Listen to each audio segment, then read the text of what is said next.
Greetings, citizens. Hey you beautiful, creepy little human being, you. Welcome to today's Morbid makeup video. I'm so happy you found me like this. I'm so happy you and I were able to find each other on this cute little earthly rotation. My name is Brittany, or BRATTERSTEIN, whichever you prefer, and today we're going to be discussing a woman named Marie-Vincent who, at 15 years old, was abducted by an absolute deviant, repeatedly raped, her arms were chopped off, she was thrown off a cliff, and somehow she survived. Yeah, dude, another survivor story. You know we love a survivor story on this channel. Or if you don't and you're new, hi, we love a survivor story on this channel. Strong women, everything.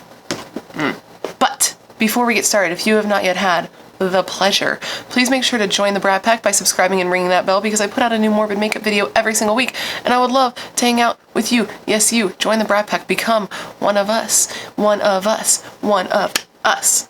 Before we get started, just in case you're new or you didn't see that I already posted this, if my voice sounds weird or I seem low energy, I am at the tail end of COVID. I'm officially cured and not contagious, but still a little rough. This is one of the first days I've been able to like breathe properly. It's not a joke, man. So, you know, just bear with me. It'll get better. I'm just struggling a little bit, but I still wanted to hang out with you and talk to you. So now that all that pesky but totally necessary self-promotion is behind us, come, gather around, and let me tell you the story of Marie-Vincent, one of the toughest chicks I have ever heard of.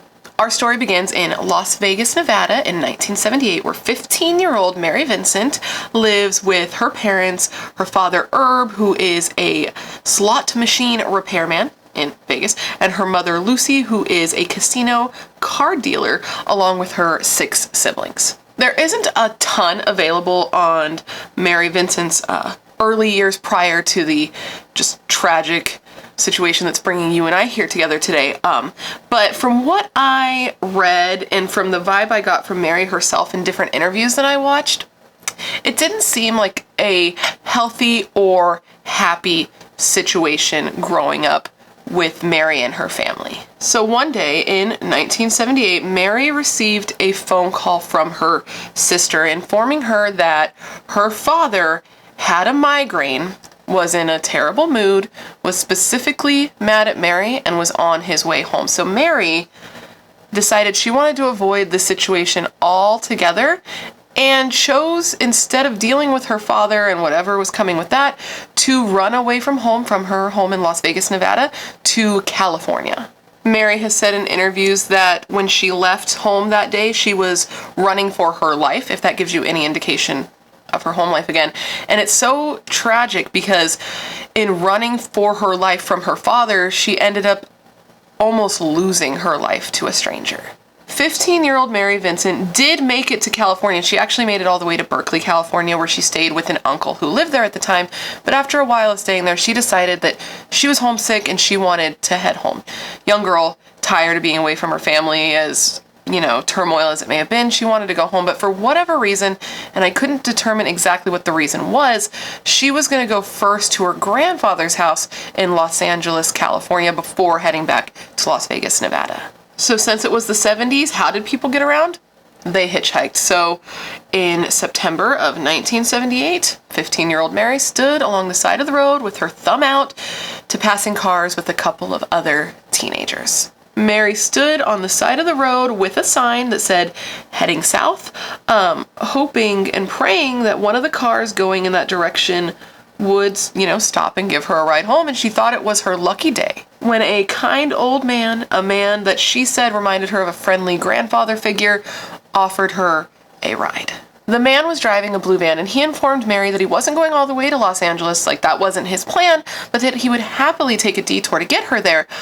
But the catch was that even though it was a van and the back was mostly empty, he informed 15-year-old Mary that he could only take her, only one person, only the 15-year-old girl, and not the other teenagers that were thumbing with her. These weren't her friends or anything, but they were people that were there, and when the man said this, the other kids that were with her were like, that's a little sketchy, the fact that this old man will only take you, a young girl. And Mary You know, she ignored them. She ignored the signs. She was super exhausted. She describes in interviews being just so tired, and she said that he seemed really nice, so she didn't think about who he was or what sort of danger he could be, and she got inside the van alone.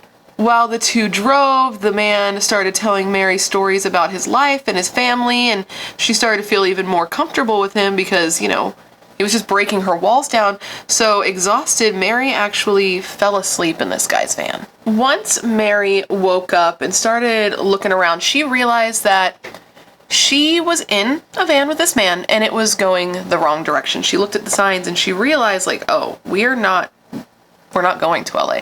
So she started to panic a little bit, and she looked around the interior of the truck and she saw at her feet a surveyor's stick, which I had to look this up. I didn't know what that was. And it's like a measuring stick, I believe, that's used for people who work in some sort of construction, home restoration. So she picked it up to arm herself, and she's like, yo, listen, you're not going to LA. I think you know that. You need to take me to where I'm going, or you need to let me out of this van. And he was like, oh, no, oh my God, my bad, I missed the turn, I'm so sorry. Let me just pull over, use the restroom, and we'll get right back on track. No big deal, it's not a problem. So he goes and he pulls off on a deserted road. And it's at this point that Mary really starts to panic. So as this van pulls to a stop on the deserted road, Mary is assessing her situation. She's like, okay, I need to figure out what I'm going to do. I'm going to need to run for it. This guy is old, probably unhealthy. He's like a grandfather. I'm a young, wiry 15-year-old girl. I need to run for it. And when she looks down, she realizes her shoe's untied. And she's like, I should probably tie that so I can book it, right? So he pulls over, he gets out of the truck, he's doing his thing. She gets out so that she can tie her shoe. And this is when this man sneaks up behind her and hits her in the back of the head with a sledgehammer, completely knocking her out cold.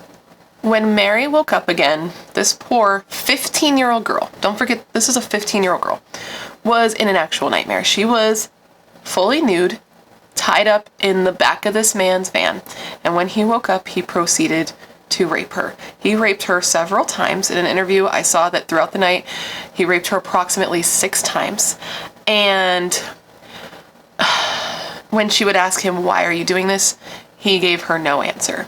Eventually, this man fell asleep, but Mary never went to sleep. She was awake the entire night, laying in the back of this van, unable to move because she was tied up, and just praying for death, praying for it to just be over. Before the man fell asleep, she kept pleading with the man, please just set me free. Please just let me go. I'll never tell anyone, but he just never answered her. The following morning, this man pulled Marie-Vincent, 15-year-old Marie-Vincent, from the back of the van, naked, alone, in a deserted area. And she pleaded with him and she cried to him, please let me go, please just set me free. And this man said to her, oh, you want to be set free? I'll set you free. And then he reached in the van and pulled a hatchet from his toolbox. The man then grabbed Mary's arm and struck it twice with the hatchet, and Mary fell to the ground. He had chopped Mary's arm off below her elbow, and she was awake the whole time. She felt all the pain. She called it excruciating pain. She said it felt like burning and stinging, and that she could feel the hot blood leaking from her body. He then grabbed Mary's right arm while she laid on the ground, and she started to freak out and kick at him and scream at him and plead and just hope that somebody around would hear her, but they were totally alone. She was totally alone, and he proceeded to chop off her right arm.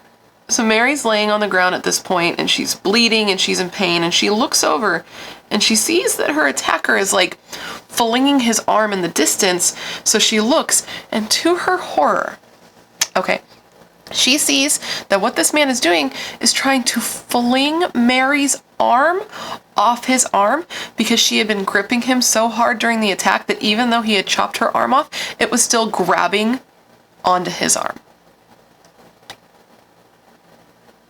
That is the stuff of nightmares. So this man comes back to Mary while she's laying on the ground, and he starts to drag her. And as he does this, Mary plays dead. And this asshole takes Mary to the edge of a cliff and throws 15-year-old Marie-Vincent off a 30-foot cliff. probably should have killed her, right? She's has a head injury. She has both of her arms cut off. She's been thrown off a cliff, but miraculously, she only breaks 4 ribs during this fall. And she's laying there and her body goes into shock. Mary lay on the ground, bleeding and beaten, but alive, but completely unsure what to do. Not sure if the man is gone, not sure if she can move, and she's bleeding out. She got very tired, she got very cold, and she just wanted to go to sleep, right? She's laying there, she wants to go to sleep, but the thought keeps popping into her head that she can't sleep, that if she sleeps, she's not gonna wake up, she's gonna die, and this guy could do this to someone else, and she couldn't let this guy do this to someone else. These are the thoughts that's going through this young girl's head as she lay at the bottom of a cliff after being thrown off, after being repeatedly raped, after having her arms cut off. She's like, I can't let him do this to another girl. So she fights the urge to fall asleep and she stays awake and she's like, okay, I gotta save myself here. So okay, this is gonna blow your mind. She takes her stubs, she digs them in the dirt to pack her wounds, to make a mud to stop the bleeding, and she climbs up the cliff with no arms. This child, after going through all that, climbs up a freaking cliff with no arms. Can you imagine how bad that would hurt to like pack it with dirt and then to climb up that hill and you're bleeding and it's a lot. It's like a lot. It took Mary forever to climb the cliff, and by the time she had gotten to the top and back to the road, it was nightfall and she could see nothing. The only light there was moonlight and starlight to illuminate her surroundings, and she went into the middle of the road and just started walking towards the sounds of cars in the distance because she figured there must be a freeway that way. So this girl, naked, bloody, no arms, is just walking down the middle of a road alone in the dark. Mary walked all night, and at daybreak she saw her first car. It was like a red convertible sports car, and inside it carried 2 like young men.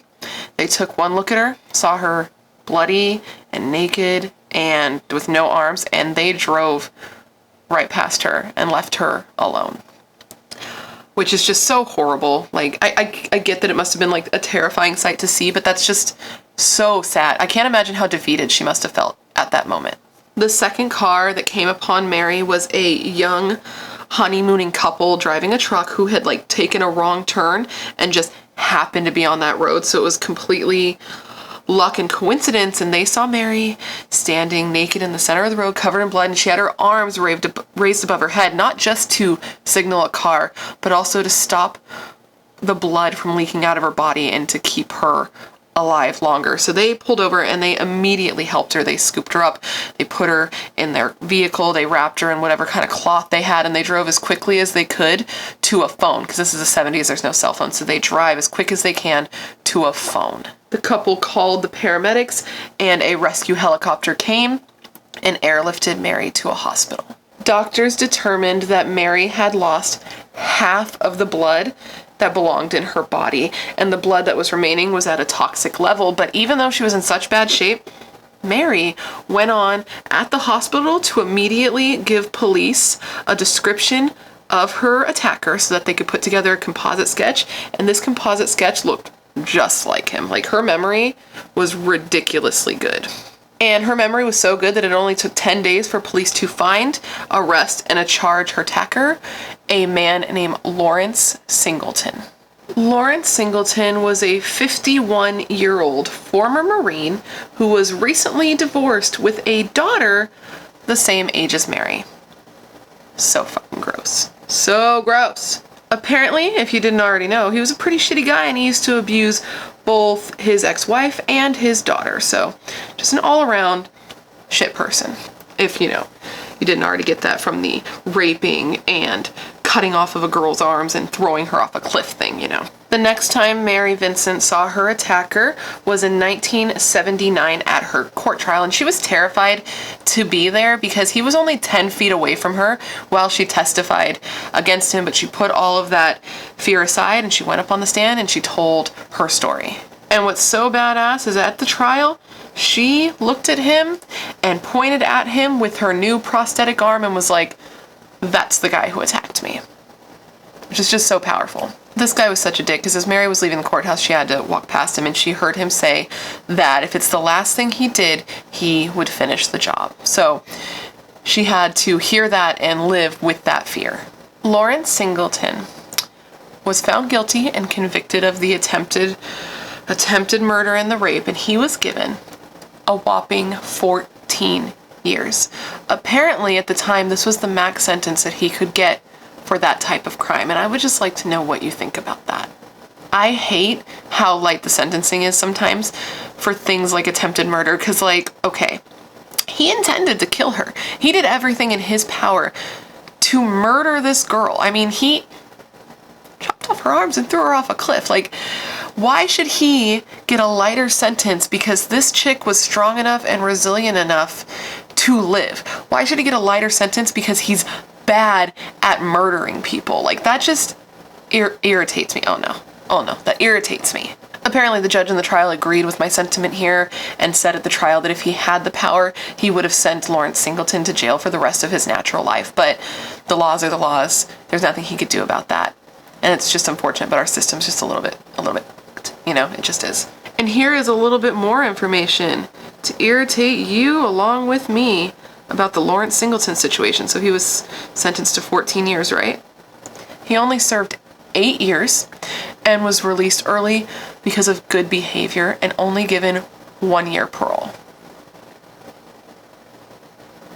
Even more irritating, when Lawrence Singleton was released from prison, he went on to try to sue Mary. He says that Mary's version of events never happened, that what really happened is he was just a nice old man and did a nice thing by picking up this young girl. But once she got in his van, she was a totally different person and she started smoking PCP, okay? And then she grabbed the stick off the ground and threatened him and was like, hey, if you do not give me drugs, if you do not give me more money to buy drugs, I'm gonna tell people you raped me. He also said that it wasn't only Mary that he picked up in the beginning, that he actually took those other 2 hitchhikers, you remember the 2 that were with her, and that he let them drive and he sat in the back and got super duper drunk, and that when he woke up, Mary was gone, but her clothes were still there, so if something happened to her, it was one of the other hitchhikers who did it, not him. And that's why he sued her, because she lied, apparently. And obviously he didn't win this lawsuit because it's ridiculous, but the audacity of him. Can you even imagine how that felt for her? Because, okay, at this time she would be in her early 20s and she's just trying to deal with all the trauma of what happened to her and the light sentencing. And first off, she knows that this guy just got out of jail and that he promised that he was going to come back and finish the job. And then he tries to sue you and calls you a liar. Like, all of it is just such a miscarriage of justice, and it's just so fucked up. It's so sad. It's so sad. The audacity. When Lawrence Singleton got released in California, there were actual protests in the area because the community did not want him to live there, which I think is just like wild and awesome that people came together that way. But because he was on parole, he had to stay in the area. So he ended up living in a trailer, like on the prison grounds, until his parole was up 1 whopping year later, and then he relocated to Florida. Now, did Lawrence stay out of trouble in Florida? Was he cured of his murderous, rapey ways? No, of course not.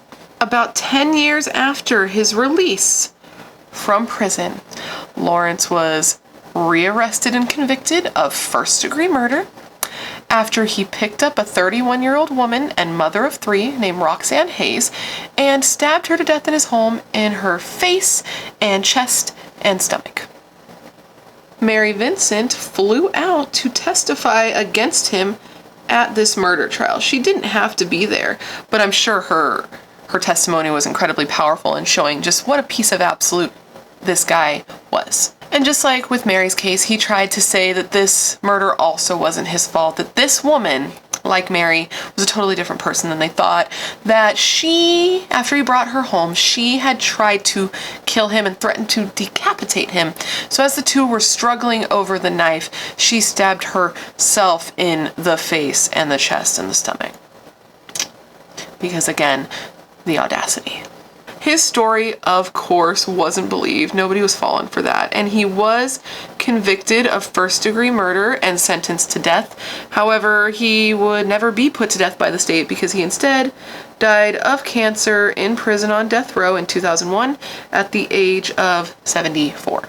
And this is all, you know, completely terrible. This case is so messed up, but you know, for a silver lining, just like in the case of Nicole Brown Simpson and Ron Goldman and Kitty Genovese, something terrible always seems to have to happen before things are put into place to better protect us citizens. And from this situation, there was new laws put into place that apparently would make it so that if a similar crime like this had happened, the minimum sentencing would be drastically different and nobody else would get, you know, just 14 years. Oh, excuse me, 8 years with good behavior. So for Mary, as I'm sure you can imagine, things are pretty rough for her at first, you know, learning how to live and cope and deal and just be a person again, you know? But eventually she did get it together and she actually ended up marrying and having 2 sons, and this greatly enriched her life, having her boys and having something good to focus on and live for. I don't believe Mary is still married because I did read that she has like a hot young new boyfriend, which like go Mary, but I did read that when her now ex-husband first proposed to her, it was really sweet because she, you know, can't wear a ring because she has prosthetic arms, so he actually gave her like a diamond on a silver chain to wear around her neck, and I thought that was just like a sweet little thing I wanted to mention to you, like something nice in all of this. She still struggles with PTSD and nightmares, as, you know, I'm sure you can imagine one would, but she's making the best out of her situation with her sons. She has a couple dogs and a bird, and she seems like a well-adjusted, if albeit a little sad person. I just have like a soft spot and love her. I have a love and a soft spot for animal lovers in general, and she, you know, she has her dog and her birds, or bird and her dogs. Mary has gone on to become a professional artist, and she says that she was first a victim, then a survivor, and now an artist, which I feel like is a pretty beautiful way to put her situation. And she does like commissioned work where she'll draw you with pencil or do chalk pastels, and the work that she does like just independently without commissions is all illustrations of like strong and powerful women ironically, and she does all of this with her prosthetic arms. And for her prosthetics, she started with like cheap prosthetic arms that didn't move, and this woman tinkers. She says she's a tinkerer, and she makes her own prosthetics to make them more movable and more functional to do the things she likes to do, like paint or play pool or go bowling. This woman makes her own prosthetics so that she can paint and play pool and go bowling and just live her life and have fun. And I think that is just so cool, dude. So cool. In addition to being an artist, she has also started the Marie-Vincent Foundation, which I believe is actually pronounced the Marie-Vincent Foundation based on how it's spelled. This foundation helps children and adolescents who have fallen victim to sexual assault, or children and adolescents who are suffering from sexually deviant behavior, which I think is such a great thing for her to do. And I will link the organization down below in case you want to read more about it, because obviously there's a lot more to it than I could tell you right now, but I think it's a really great thing for her to do. But that, my friends, is the story of Marie-Vincent, a victim, a survivor, and an artist. What do you think? Isn't it just so incredibly wild? I cannot imagine going through that and having the strength that she did. I don't think that I could have done that even now, like as a child to 15 to, I don't think I would have had the strength to dig my cut off arms into the dirt and pull myself up a cliff naked and in pain and alone after everything else that she went through. I don't think I could have done it. I think that's a special type of person, but I don't know. Maybe I could have. Maybe this is one of those stories that shows you just how resilient and strong and powerful you are as a person. You know what I mean? It just doesn't sound possible when you put yourself in that, without being in that position, just to imagine it, it sounds impossible. And then for the guy who did that, to only get 14 years, and then to get out in 8, and then to go out and murder another woman. It's just so upsetting because it's so avoidable, and it's so obvious that this guy was going to go on to hurt somebody else. Like, you don't do what he did. You don't kidnap a child, rape her over and over, cut her arms off while she's still alive, and throw her off a cliff and get rehabilitated. That's not something that's just like a fluke. You know what I mean? Like, that's a problem. He was a clearly dangerous person that should have been kept in jail, and if he had, this other woman, this other mother would still be alive, you know? It's just, I feel like Mary's story is a cautionary tale, and not like for hitchhiking in general, because I feel like we've kind of moved past that as a society mostly, but just for like the trusting nature with strangers, because Mary ignored what were some very clear red flags because she trusted this man, because he was an older, softer, grandfather looking guy who like told her about his life and like lulled her into a false sense of security. And like, I don't feel like people should go around scared of all strangers, but man, like, you gotta be cautious because this guy was gnarly, and there's other people like that. This is the first thing that they know of that he did, so I mean, I'm sure he did other things, but if this was the first thing that he ever did, like, it's scary to think that that could be inside of somebody who's seemingly so normal, you know what I mean? Just like with the Chris Watts thing, somebody who had never done anything before to be able to do something so horrible. Like, I just wouldn't want something like this to ever happen to another person, you know? And then this case like freaks me out because it makes me think about, okay, so there are 2 notable times in my life, and I was born in '88, so like, I knew better. We were past this at this point, but there's 2 times in my life that I've accepted a ride from a stranger. That I wasn't hitchhiking, but there was one time in specific where I was in Las Vegas, and me and a friend got in a car with a man that we did not know, because, you know, stupid girls drunk in Vegas. It was like 4 or 5 in the morning, and as soon as we got in his car, he informed us that he had just gotten out of jail and was on parole. And that's like, you know, I digress. That's a story that's not about this, but it makes me think of times like that and how easy, you know, anyway. But anyways, guys, that completes this video. I hope it was informative and gave you everything you would need and want to learn from this story. And I hope it gives you a feeling of like strength and resilience and belief in yourself and what you can do. And of course, I hope you enjoyed it, because, you know, the point of me doing these is that you enjoy watching me, right? Please let me know of any cases you would like to see down below. I have an ongoing list, but every single time you put a suggestion down below, I add it to that list because I know that you are full of good taste and good ideas. Otherwise, you would not be here. Don't forget to join the Brat Pack by subscribing and ringing that bell, because I put out new videos every week and I would love to hang out with you. And of course, if you want to hang out on like a more regular basis, you can follow me on Instagram or Twitter. I don't mention it all the time. I'm trying to get better about it. They're both BRATTERSTEIN. I'm a lot more active on there more consistently because like my phone's in my hand 24/7. So if you want to hang out more, go ahead and check me out there. But you know, I just want to thank you for being here when you could literally be anywhere else in the world. You're tight. This is tight. And I hope to see you in my next video.